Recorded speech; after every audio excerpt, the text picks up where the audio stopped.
luxury travel cards. They have annual fees that can range from $395 a year all the way up to almost $700 a year. So why would anybody want one of these cards? But even a bigger question may be, why do some people have multiple luxury credit cards? So when you look at these cards, I mean, they come in different flavors. You got some that are airline cards, you got some that are hotel cards, and you've got some that are general purpose travel cards that earn transferable currency. They have different prices. The low end that we're going to look at today is like $395 a year. The high end, about $695 a year. But they give a whole bunch of different perks, airline lounge access. Some of the airline cards will help you get status on the airline. Hotels will do the same thing. Some of them give free night certificates. Some of them give an annual travel certificate for flights. The others give massive credits back when you spend in a certain way. So how do we sort through them? Well, what we're going to do today is we're going to make a tier list of all the major premium credit cards, luxury credit cards, those that have a $395 annual fee and up. And we're going to kind of examine them, compare them, and make a tier list from S tier all the way down to F tier and determine which are some of the best ones. Are they worth what you're paying for?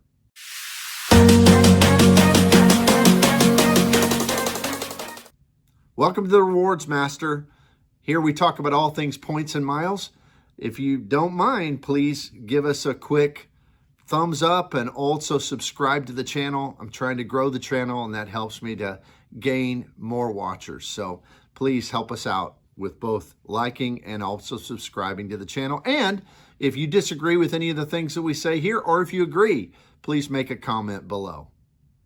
Now on this luxury card tier list, I'm going to examine several cards that are in the realm of airlines, and then we're going to look at a few hotel cards, and then we're going to look at all the major ones that you recognize from Capital One and from American Express and from Chase.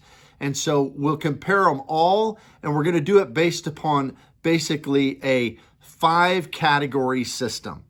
So the categories we're going to look at start with a sign-up bonus. How much do you get when you sign up for the card? Now, that's pretty easy to compare, although you do have to take a lot of things into consideration because some points are different than others. They're not all created equal. For instance, airline points aren't usually worth as much as transferable currencies, but hotel points are worth even less. So a bonus of 50,000 transferable points may be worth more than a bonus of 100,000 airline or 100,000 hotel points. But we're going to look at that. We'll kind of take that out of the equation on a few of them that you have to upgrade to, or else that card's not available anymore. It's grandfathered in for some people. But that'll be the first category, the sign-up bonus. How valuable is it? The second category we're going to look at is the annual fee. How much does it cost? Is the annual fee worth it?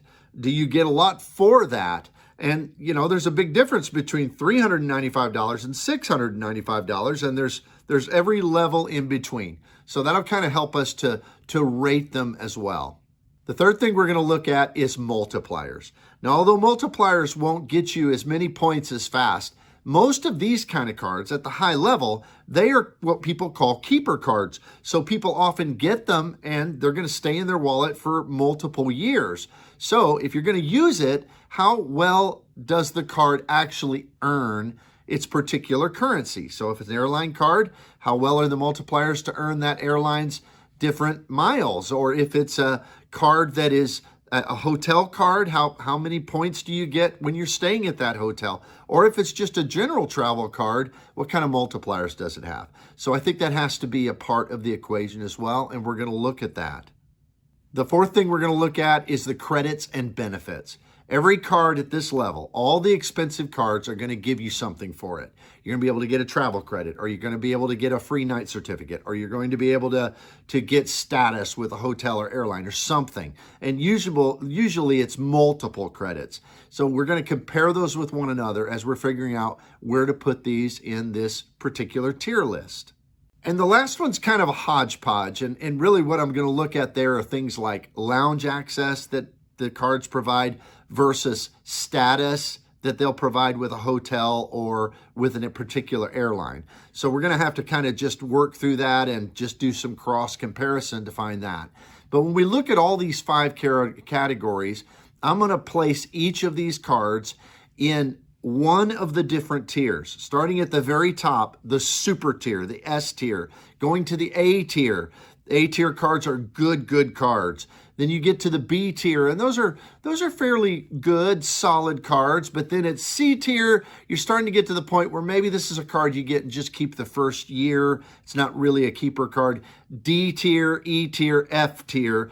I mean, everything down at the bottom of that's just going to not be quite as good. So, which is the best, or which are the best of these premium travel cards? Let's get started and look at it and compare them now. So the first 3 luxury travel cards that we're going to look at are all hotel cards. And hotel cards are fine, and they do give really one of the most awesome perks, which is a free night certificate. But when we compare them, we see that we have one that's very highly rated, one that's so-so, and one that's pretty good. And the first one we look at is the Hilton Aspire. Now, the Hilton Aspire, the sign-up bonus is about 150,000 points as of this recording. Sometimes it goes up to 180, sometimes it's down to like 130. But Hilton points aren't worth as much. They're only worth like 0.5 of a cent each. So that's a so-so sign-up bonus. But when you think about earnings on the card, it gets really good. I mean, the numbers look good. You get a ton, like over 30 points per dollar when you stay at Hilton's, and that one's really good. But the others, even though they look good at like 6x on several multipliers, well, that's not great when you consider the Hilton points are only worth half a cent each. But it's where the credits are that this card is awesome. Now, I will say the credits are hard to use. And you've got to be like OCD spreadsheet man to make sure that you're using them right. But it gives a lot of them. First of all, it gives $400 a year at Hilton Resorts. That means if you go to Hilton Resort, and it's not all of their properties, there is a list, so they're not that tough to find. If you just Google it online, Hilton Resorts, you'll find it. But the Hilton Resorts, they are all over. There's several in the United States, like in Florida, California. There's one in Chicago. And when you stay at these places, you get $200 twice. So that $400 is broken up into the first 6 months of the year, second 6 months of the year. And that credit at a Hilton Resort is good for your room. It's good for food. It's good for spa. It's good for all sorts of different things. Just charge it to your room. You're going to get $200 back twice a year. Then it gives a $200 airline credit. That one also takes a little work to use because you get $50. Now, it is good for airfare, which is better than a lot of the airline credits out there with cards. But it's $200 broken into $50 every 3 months. But it's good for airfare. So if you just use this card for your first flight that you book every quarter, you're going to get the full $200 back. So those 2 credits together are awesome because even though they're hard to use, those 2 credits will more than pay for the annual fee of $550 because you're getting $600 back in credit. On top of that, the Hilton Aspire has the best certificate, free night certificate of any hotel card there is. Because Hilton free night certificates are good at any Hilton, as long as you can find standard night availability, which almost every hotel has that at some point during the year. It is good at any hotel in the world that Hilton runs. So you can get, I mean, it's not hard to get an $800, over $1,000 a night room with this. So what's the value of that? Well, it's almost innumerable. And then so when you add that together with the fact that the card gives you diamond status, that is the highest level at Hilton. And I have found with diamond status, especially overseas, I'm getting upgraded every single time. So all of that together, you've got a card that's got okay multipliers, but you've got outstanding credits, but those credits are hard to use. And then you add all that together with this card giving you the highest level of status, and you get a card that, to me, even though I want to put it in the S tier because it's one of my favorite cards in the world, but those credits are so difficult to use. That's the only thing that lowers it down just one peg. And to me, the Hilton Aspire is a solid A tier keeper card. Use it year after year, get solid value. The second hotel card that we're going to look at in this luxury travel card evaluation is the Marriott Brilliant card, the one that's offered by American Express. Now, this card right now has a crazy offer of 185,000 points, but it's often 150, 160,000 in that range. And that's a pretty good sign-up bonus because these points, Marriott points, are worth a little bit more than Hilton. They're worth like, maybe 0.8 of a cent. So that's a really good sign-up bonus. And then when you look at what the card gives, as far as credits go, it gives a $300 dining credit that's broken up into $25 a month, but most people eat out $25 a month. So to me, that one's a super easy one to get your money back. And then it doesn't give any more credits, but it does give some priority pass access when you're flying. It gives you platinum status, which is not the highest status like the Hilton card does, but it's really good. It'll get you upgrades and it'll get you free breakfast and resort fees and all that kind of stuff with Marriott hotels. And so when you wrap all that together, you get a pretty compelling card. However, the annual fee is $650. So you're getting the $300 credit, but to get the rest of that $350 back out of that $650, well, the only way you can really justify that is, well, that the 85,000 point certificate for a free night, you have to figure that is worth that. And it is worth that. I mean, there's no question you're going to get $600, $800, $900 room for that. But we're comparing them together, and the Hilton Aspire, you can get a room worth that much or more. And if you use the credits right, you're going to get your entire annual fee back. So where do I put this card? Well, to me, the Bonvoy Brilliant, it's a good card, but I think it's tough to really think of it as a long-term keeper. So the only place I know to put it, and you may disagree, put it down in the comments if you do, but I put this one as a C card. The third card we look at that's also in this hotel category is the Ritz Carlton card.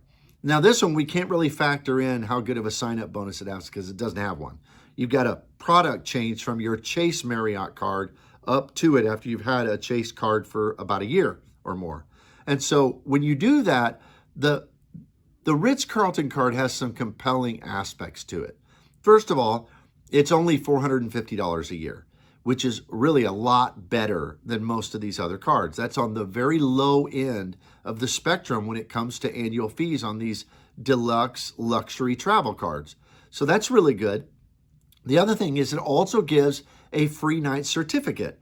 And that free night certificate is worth the same as the Bonvoy Brilliant card, 85,000 points. You can top it off up to 100,000 points, and that'll get you a $600, $800, $900,000 room. So that's a very valuable certificate. Also, they give a $300 airline incidental credit. Now, this one's different than all the other cards. Most of them that have an airline incidental, it just triggers automatically. But this one, you've got to call in and get them, and that means that it's kind of a hit or miss as to what, because it's up to a human being to decide what it'll cover. But most people can get the full $300 covered. Now, when it comes to multipliers, the Ritz Carlton card, it isn't a workhorse when it comes to multipliers. The multipliers are pretty simple. It's 6x at Marriott properties, 3x on dining, 2x at everything else. So at 2x, that's just not, you say, well, that's as good as some of these other cards that are 2. No, it's not, because the 2x you're earning aren't transferable currencies. That 2x is Marriott points. So they're good, but they're certainly not as valuable as some other currencies. So it's not a workhorse when it comes to having the ability to just spend on the card and rack up lots of valuable points. However, the card does have some other benefits. It gives a priority pass membership that is the best in the business, meaning that it's the kind of expanded priority pass that is pretty rare. Only really the Chase Sapphire and the Citi Prestige still have it, but it's that expanded priority pass that allows restaurants and allows spas and all those little extras that covers, I think, $28 per person every time you go. So that's a really good priority pass. But here's the reason it's so awesome. You can have as many authorized users, and they're free. Doesn't cost anything for authorized users. So the Ritz Carlton card is considered by many to be the ultimate hotel keeper card. It also gives gold status, which isn't as good as the Bonvoy Brilliant we talked about with Platinum, but gold status does get you like a food and dining credit at hotels, so it's not certainly useless. So when you factor all that together, it's a good keeper card. It's a solid card. It gives some great benefits, particularly if you're using it for the priority pass for your player 2 or player 3 or player 4 or all of them. I mean, it's a really good card. But how does it rate? Well, compared to the Aspire, I just don't think it's quite as good. But when it comes to the Bonvoy Brilliant, I mean, it costs less, the credits are better, the priority pass is better. It's better than that. So I'm going to sandwich this one right in between the other two hotel cards and say that the Ritz Carlton is a solid B card when it comes to a luxury, high-dollar travel card. Now we're moving into the airline-specific luxury travel cards. And we'll start off with the big daddy of them, and that is the Delta Reserve card. Now, the purple card, as people know it, the Delta Reserve is the top-tier travel card in the Delta lineup. And it has an annual fee that fits that description, $650 a year. Now, for that, you get what all of these top-tier travel cards give you, which is lounge access. Now, Delta's a little more restricted. However, although it gets criticized all the time, to me, it's still fairly generous. You get 15 days of travel per year starting next year with this card. So 15, I mean, for most people, having 15 days of access to the Sky Club is going to be adequate, although certainly not as nice as it is with American or with United that gives unlimited access. The other thing is they don't give you automatic access for guests. So that kind of scales that back a little bit, but it's difficult because when we evaluate their lounge access, they also get access to American Express Centurion lounges, which none of the other cards that are airline specific give any access to any clubs that aren't of their airline. So that kind of, it gives less access, but it gives you access to more clubs. So how do you rate that? So to me, it kind of balances out with the cards from the other airlines. But when you look at things like its earning potential, it's kind of the same as most of the other airline-specific travel cards at this high level. And that is the multipliers are just weak. I mean, so very, very weak. Basically, you're getting 3x when you purchase Delta tickets with it, which if you have Amex Express Platinum, you can get into Delta clubs also, and you can get 5x when you buy Delta. And you can transfer those to Delta. So that multiplier is not worth it. And then it gives 1x on everything else. And these are not transferable miles. There are Delta miles, and Delta miles are flat out less valuable than most other airlines. Then the other two we're going to examine from United and American, they're a lot less valuable than theirs. And so as a workhorse, this card is a terrible card to spend money on if you're wanting to earn miles. So even though the multipliers are terrible, this card actually shines pretty brightly when it comes to trying to earn status on Delta, if that's your objective, because it gives one medallion qualifying dollar for every $10 you spend on the card. So if you need to top off some of your medallion qualifying dollars to hit that next status level, then you can do that. I mean, if you spend $20,000 on the card, you're going to get 2,000 medallion qualifying dollars. Now, since you need 5,000 for silver, you need 10,000 for gold.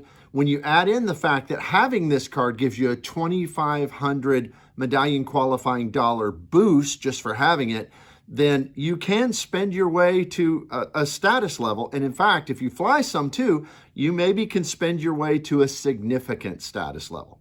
So when it comes to this card, adding all of that together, it's got really good airline lounge access. It's got pretty good credits.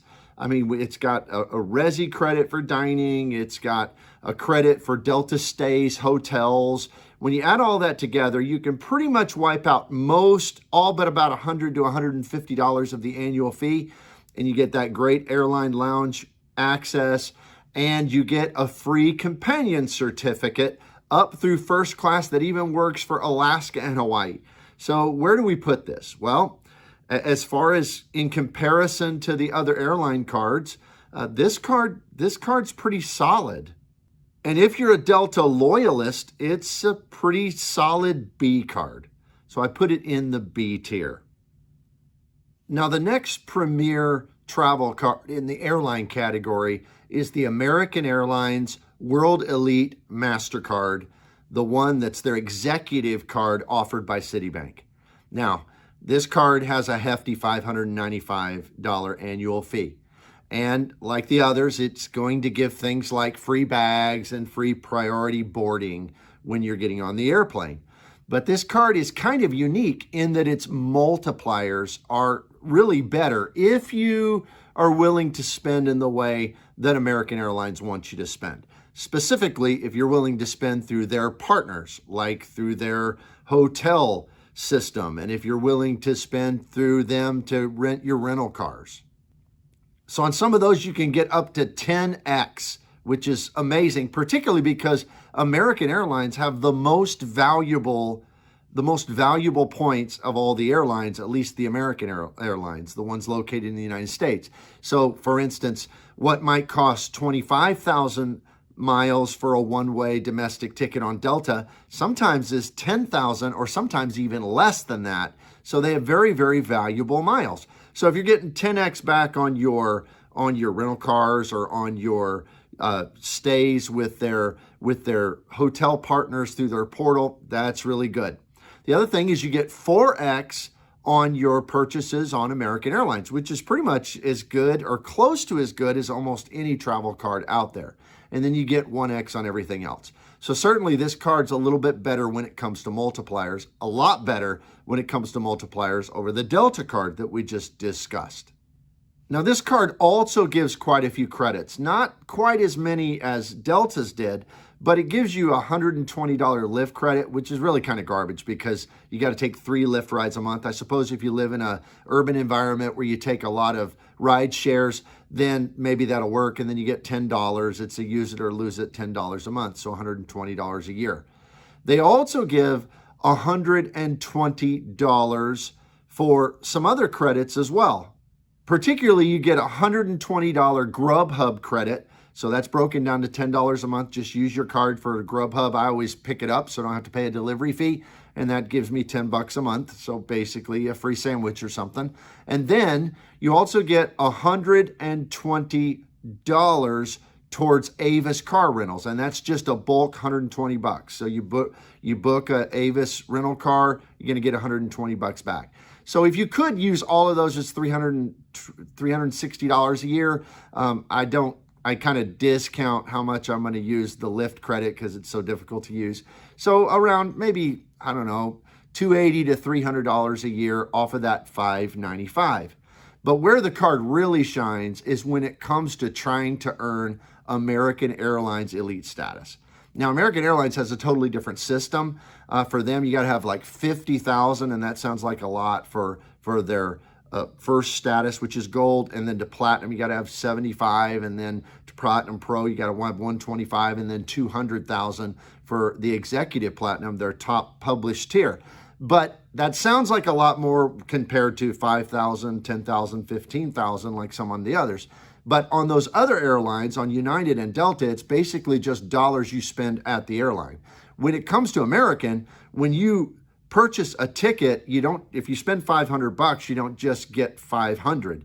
You get that times the multiplier based upon your status. So like for instance, if you are Platinum Pro, that multiplier is 9. So for $500 spent on a flight, you'd get like 4,500. So that's really not that bad, and it adds up pretty quick. Plus, they have lots of different portals. The American Airlines shopping portal, you can get great outsized value. With their hotel portal, you can get sometimes 10,000 points for one night, even on a room that's like $150 sometimes. So you can rack up those loyalty points very easily if you try to. But this card also gives a 20,000 point boost towards status when you hit certain certain thresholds, and it's not spending thresholds, it's loyalty point thresholds. So if you get to 50,000 loyalty points, you get just 10,000 loyalty points as a bonus. If you get to 90, you get another 10,000. So for the person trying to achieve American Airlines status through their card, through spending, not having to fly all of those miles and spend all those dollars on the airline itself, or to top it off, this card is really, really powerful, even though it doesn't quite offset the entire annual fee, or basically just offsets about half of that annual fee.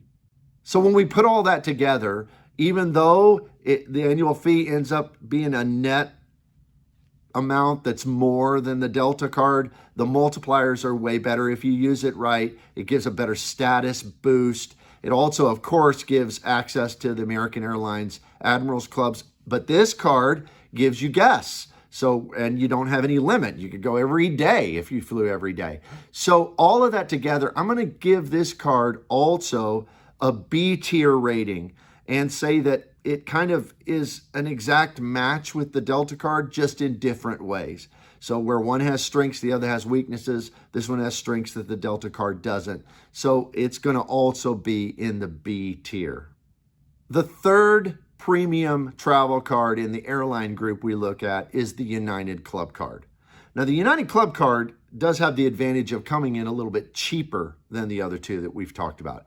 It's $525 a year. It gives an 80,000 point bonus, and that bonus, United miles are better than Delta miles, and they're not as good as American, so you can kind of figure that the way that you like.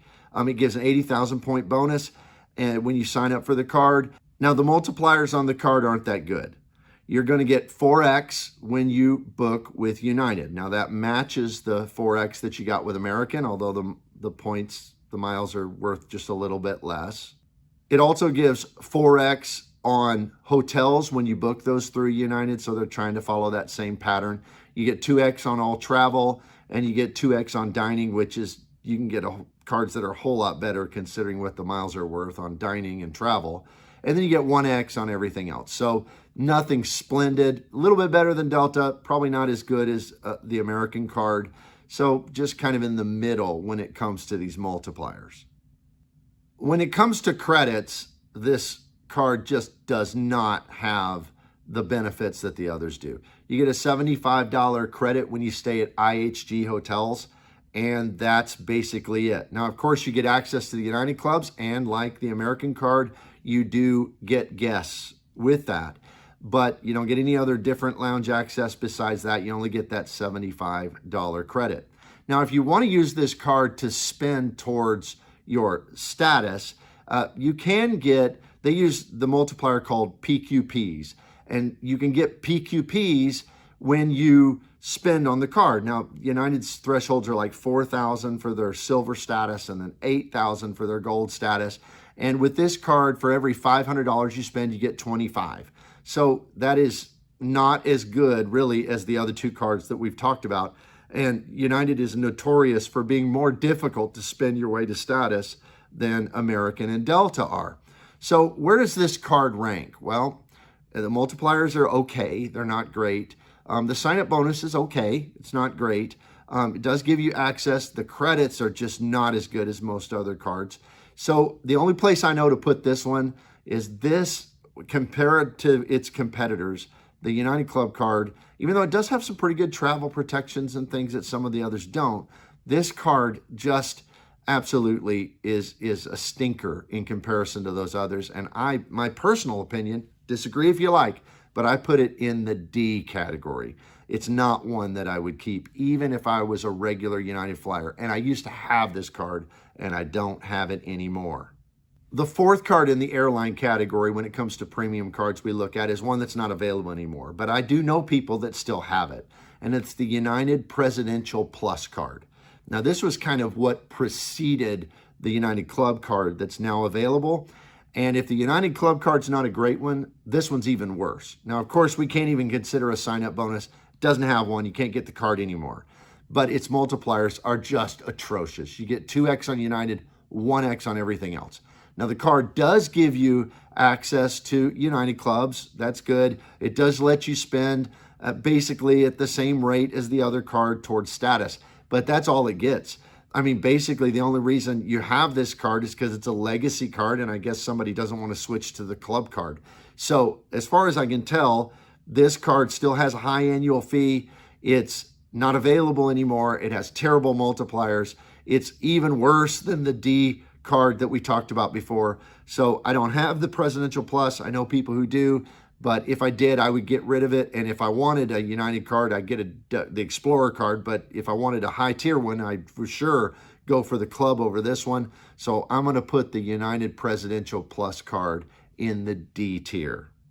Now we move to the category that most people are familiar with, the kind of general travel cards, high-level luxury travel cards from the main issuers. And we're going to talk about cards from American Express, from Chase, from Citi, and from Capital One. And when you look at their offerings, of course, we're going to start off with the big daddy, the king of them all, the American Express Platinum card. Now, the American Express Platinum card, often called a coupon book, it has a lot of credits. And you can, even though the annual fee is $695, you can offset that pretty easily if you're willing to do a little bit of work. And also, the sign-up bonuses are generally the best in the business. I mean, it's easy to get. I mean, the standard offer is $80,000, but it's not hard if you use an incognito browser or if you use a referral link to get $120,000 point bonus on it, and even up to $150 at times. Those points are worth about 2 cents a piece, according to the points guy. So that is an outstanding sign-up bonus. And it always pretty much has the best in the business. Now, when it comes to earnings and multipliers, the card's really not that great. I mean, it has 5x if you buy flights directly with an airline, which is a really good multiplier for buying flights, or if you buy it through their travel portal. And in addition to that, basically, you're just going to get 1x on everything else, which is really a horrible kind of everyday spend kind of multiplier. Now, they encourage you, they want you to spend $75,000 on the card, so they kind of incentivize that because this card has the best lounge access for a single person. Now, that's important because except for the Escape lounges and the Priority Pass lounges, at the Centurion and Delta lounges that you can get in, Delta only when you're flying Delta that day, but when you get into those, you don't get any guests for free. You got to pay for them. So when you hit the $75,000 spend threshold, they incentivize you by saying then you get free guests to the Centurion lounges. But I mean, I don't know anybody who spends $75,000 on this who's big into the points and miles game because the multipliers are just so bad. But that lounge access is as broad for one person, although you don't get guests everywhere, as any card on the market. It does give some statuses at hotels. You get gold status both with Marriott and with Hilton. With Marriott, it's not really very useful. I mean, it might get you a slight upgrade. But with Hilton, you can get some upgrades sometimes, and that also gives you a dining credit at many of their properties. So you could get 10 or 15 or up to $25 a day for 2 people, which is pretty good in that regard. Now to the part that is just the most well-known, and that is the fact that it has a high annual fee of $695, but it gives a whole host of credits, often called the American Express coupon book. Now these credits vary. You get a $200 airline incidental credit. That credit has to be used for things like check bags, although there's some worked arounds where, like with the United Travel Bank, you can use it and then stock up money to be able to buy flights in the future. Sometimes with Delta, if you were to book partially with a gift card and pay the rest with the card, it'll trigger the credit. But it's an all right credit. It's not the best credit out there, but if you do a little work, you can get your $200 back. It has a $240 digital entertainment credit, $20 a month.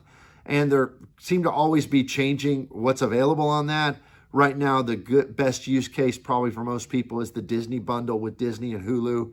So it's not too hard to get all, if not most of that, simply by having the recurring charge for those digital services go on your American Express Platinum card. You also get a $200 credit for the Fine Resorts and Hotels collection, which that's a good credit. I mean, it's a flat $200 back and off, but The problem is that you have to really like fine hotels, because some of those hotels can be very expensive, so much more than the $200 you're going to get back. But it is a return on your credit, so on your annual fee. So it's pretty good. And then you get $100 Saks credit, and you got to use that in $50 increments twice a year, first half of the year, second half of the year. And you basically get a pair of socks with that $50, or buy something better and have it discounted, but their stuff's pretty expensive. So, take that or leave it. But then it's got a bunch of other credits like Equinox credit. I don't know anybody who uses that. I've only seen an Equinox once, and that was when I was walking to the subway in New York City. So some of the other credits really aren't worth mentioning. But when you look at the card overall, it is a solid travel card, and there's a reason why a lot of people have it. They don't have it to earn American Express membership rewards points, except for the sign-up bonus. People have this card because of the perks, because of the airline lounge access, because of the different credits that you get back, because of the protections, and it does have pretty good protections. So where does this card fit? Well, because it has so many credits that are difficult to use, I don't feel comfortable putting it in the S tier for sure, and I don't feel comfortable really in the A tier. But I think this card is a solid B, and that means it's a keeper card, but it's a keeper card that takes a little bit of effort, and you might at times look at it and say, well, yes, it's worth it, or no, it's not, and you have to make that consideration. The second general premier travel card we're going to look at is kind of the one that's getting all the press, that is the most beloved right now in the credit card community, and that is the Capital One Venture X card. Now, it has a lot of things to love. The Capital One Venture X is a card that is only $395 a year, and that still sounds like a lot, but that is the very bottom of what we're talking about in this video with all these premier travel cards. So it's the most affordable of them all. But to make it even more affordable is its credits are very, very useful. You get a $300 travel credit if you use the Capital One portal. And it's not really a credit, it's a discount, but still it's $300 off. And so that takes the annual fee down to $95. And then every anniversary, you get 10,000 points, Capital One points, which those miles are worth, they're worth at least $100. So a lot of people consider this card to be paying you to keep it, and I kind of look at it that way myself. Now, the bonus on the card when you sign up is usually about 75,000 Capital One miles, which is a pretty good bonus for this card. So that's certainly not the highest you're going to get, not as high as American Express, but the card overall has a net annual fee that's not hard to recoup. So we would consider that a very, very good bonus. Now, the multipliers is where the Capital One Venture X really, really shines. When it comes to multipliers, it gives some like 10x if you use their portal on hotels, 5x if you use their portal, which most people who do this a lot don't like to use portals. But the real standout here is that it gives 2x on everything. It is a general spend card.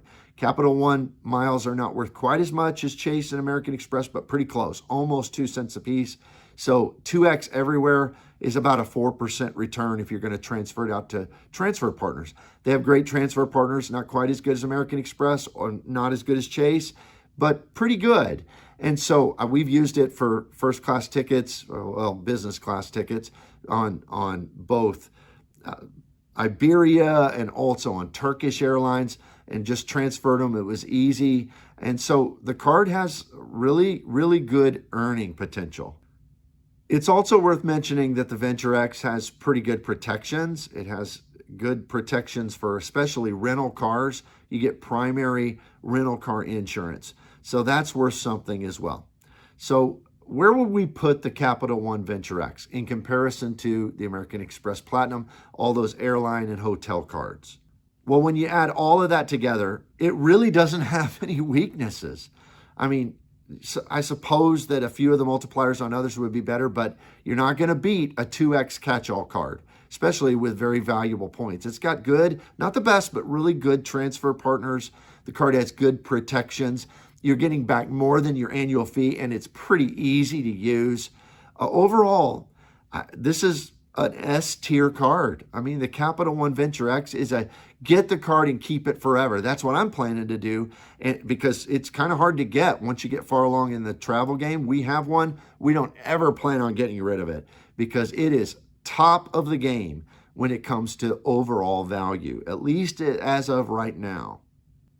The third premier travel card that we're going to look at is from Chase, and it's their top level card, the Chase Reserve, Chase Sapphire Reserve. Now, this card often has a little bit lower sign-up bonus, like maybe 60,000 points, which is not near as good as some of the others. But Chase points are worth a lot. I mean, they can be worth 2 or 2+ cents a piece, especially when you transfer them to their best transfer partners like Hyatt. So that sign-up bonus may not seem quite as good, but with keeping the transfers in mind, it's pretty strong. The card gives really good lounge access.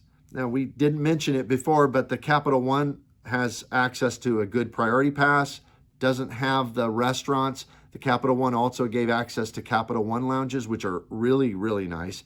But this card is similar in that it gives a priority pass and access to their Chase Sapphire lounges. It's basically just a priority pass with their 1 or 2 or 3 lounges that they currently have available. Now, the multipliers, they're way better than American Express. I'd say they're close, but not quite as good as the Capital One card. You can get 10x on hotels and things through the portal. You get 3x on dining, that's a really good multiplier. And then you get basically 1x on your general spend. So overall, I'd say that's a lot better multipliers than the American Express and maybe close to a tie. Even though you don't get the dining, you do get the 2x on everything with the Venture X. So pretty much these are good multipliers for a top tier card. As far as credits, they give a flat $300 travel credit. And it is so easy to use. I mean, you can use it. You just charge your card. Anything that codes as travel, they're going to give you back the first $300, even if you use it in $10 increments on parking or whatever. So it's really, really a great travel credit. That brings the annual fee down quite a bit from the original $550 annual fee. So it cuts it down to about a net $250 annual fee. So when you add all of that together, and then you consider that Chase has really, on this card, the best travel protections. It also has that primary car insurance.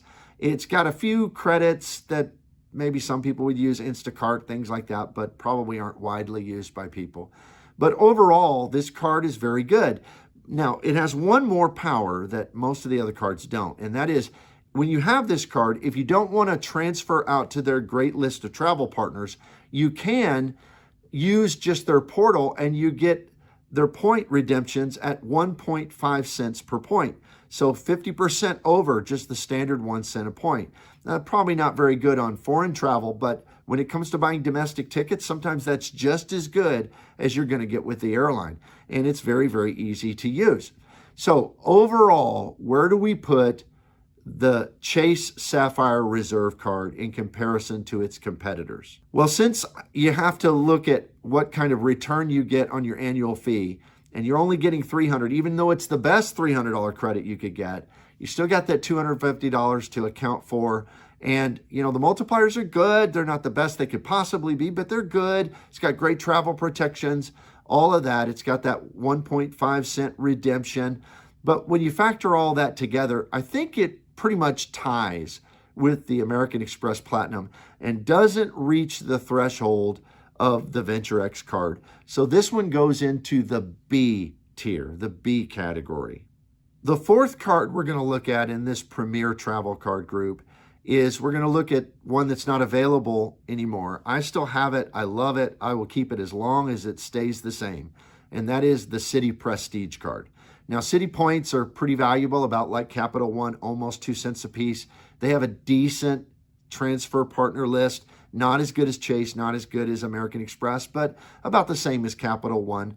But this card is really powerful because of one thing, and that it is the multiplier king of kings. This one has 5x when you buy travel, like especially airline tickets through the airlines directly, and it has 5x on dining. So if you're going out, if the points are worth 2 cents a piece, and you go out and you get fast food, you're getting 10% back at those restaurant purchases. So anybody who dines out a lot, I mean, the Citi Prestige is king of the hill. It has a $495 annual fee, which in today's climate is kind of at the lower end of the spectrum. It has a $250 travel credit that, like Chase, is very, very easy to use.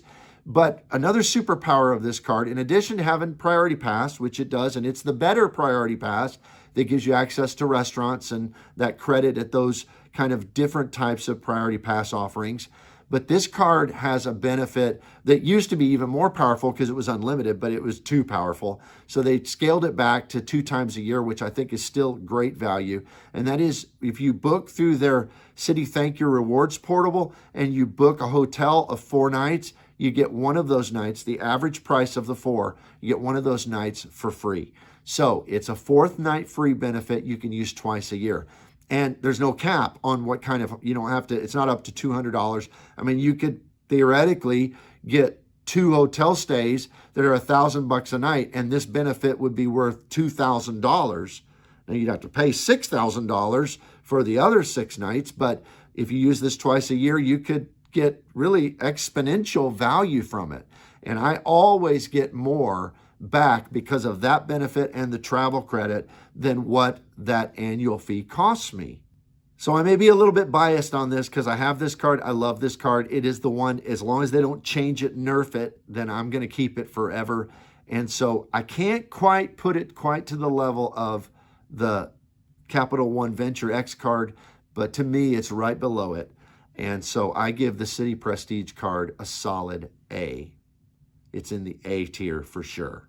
Now, the last card we're going to look at in this category, and the last card on our list, is the U.S. Bank Altitude Reserve card. It is their top tier card.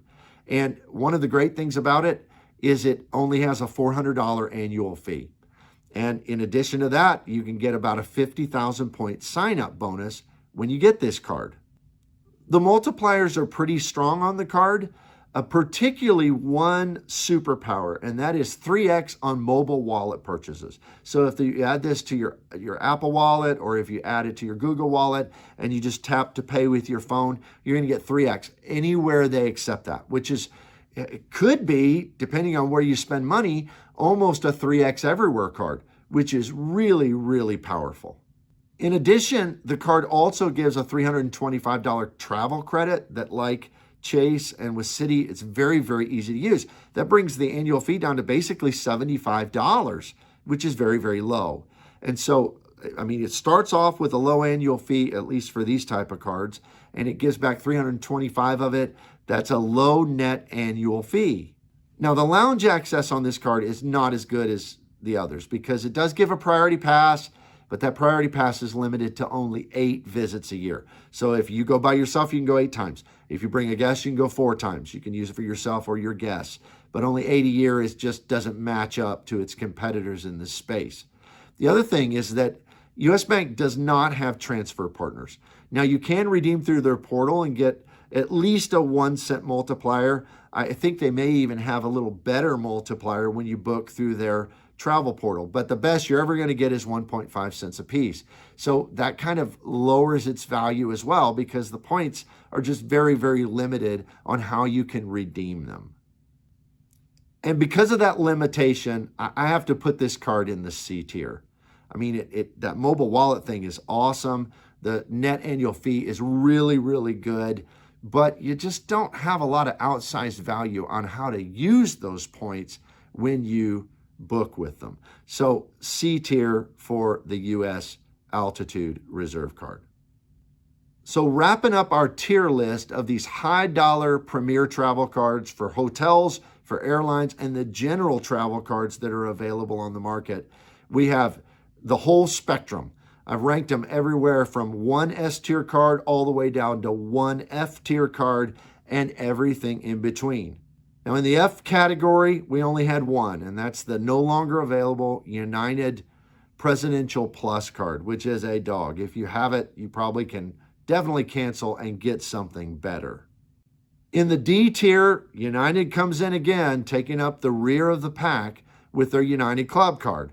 Just doesn't compare and is not as good as even their other airline competitor cards, but certainly not with any of the other cards on the list. In the C tier of just kind of okay cards, but you really might want to consider canceling, not a for sure keeper under any means, is the American Express Bonvoy Brilliant card. And it's here because of that massive annual fee and the difficulty of getting that annual fee back. And then also the U.S. Bank Altitude Reserve card. The Altitude Reserve has got some cool features, but the points just aren't worth very much. There's not great usage for those points. Now the B tier, which is kind of where we're getting into really good cards. I mean, cards you want to keep, cards that for the most part you might have to evaluate year after year, but you're going to get pretty solid value from. We have 5 different cards in that tier. And these 5 cards include 1 hotel card, 2 airline cards, and 2 of the general purpose travel cards. First, we have the Ritz Carlton card. Can't get it just by applying. You have to product change, but man, it is a solid card, especially for that great free night certificate and the very best priority pass in the industry. We also have 2 of the airline cards, both the Delta Reserve card, because it gives you a good path to Delta status, also has some great lounge access for 1 person, and it's just overall really a solid card. Then you add in the American Airlines card by Citi, which offers the best pathway to any airline status of any of the cards. It also has really good multipliers if you spend in the way that they want you to over some of the other cards, and access to American Airlines lounges with full guest access. So that one's also in the B tier. And when it comes to the general purpose travel cards, the American Express Platinum is B tier because it gives a lot of value and you can get your entire annual fee back. It's got great lounge access, but terrible multipliers, and it takes a lot of work to get your money back with those credits. And then also the Chase Sapphire Reserve card, because it's better in some ways, but also you can't get the full amount back with the credits. So you have to justify some of the others, even though the multipliers are good and things of that nature. So American Express Platinum and Chase Sapphire Reserve also in the B tier. Now in the A tier, we have 2 standout cards. And cards in the A tier, these are cards that, they are keeper cards. They're going to give you outsized value year after year after year and be worth more than your annual fee if you just put minimal effort in. And for me, those are the Hilton Aspire. You can get over $1,000 additional value back if you use all the credits. A little hard to use, but if you use them all, and if you use that free night certificate in the right place, and you get the diamond status with Hilton, this is a true top of the line card. In addition to that, even though you can't apply for it anymore, if you have the Citi Prestige card with that free night benefit that can be worth exponential amounts, hundreds, if not thousands of dollars, and the good travel credit and 5x multiplier on dining. That card's an A tier card as well. And at the very top of the pack, the only S tier card that I would consider to be the best of all the travel cards is the Capital One Venture X card. Even though they've nerfed it a little bit, kind of removed a little bit of the minor kind of benefits of the card, it still is the best of the best. 2x on everything you spend. Very valuable points. Great lounge access, especially with the finest lounges probably in the U.S. of their own lounges that they have 3 of now. And so when you look at this card and its value, I think any objective observer would say that the best of the best is the Venture X, because you're getting back way more value than you're putting into the card. And it is a no-brainer keeper year after year after year. Never let it go. And if you're far along in the travel game, don't ever let it go if you have it, because you may not be able to get it again. They're very, very picky about who they approve. So that's my tier list. Now, you probably, in fact, I would guarantee most people who watch this are going to have strong opinions that I made a mistake in where I put things. You may think another card is S tier. You may think one I put in the A or the B tier is a dog and it should be an F. I'd love to hear those comments. We'll talk it out. So put them down in the comments below. Don't forget to like the channel and also this video, and also subscribe to the channel. That helps me out a lot. Thanks for watching. We'll see you here next time.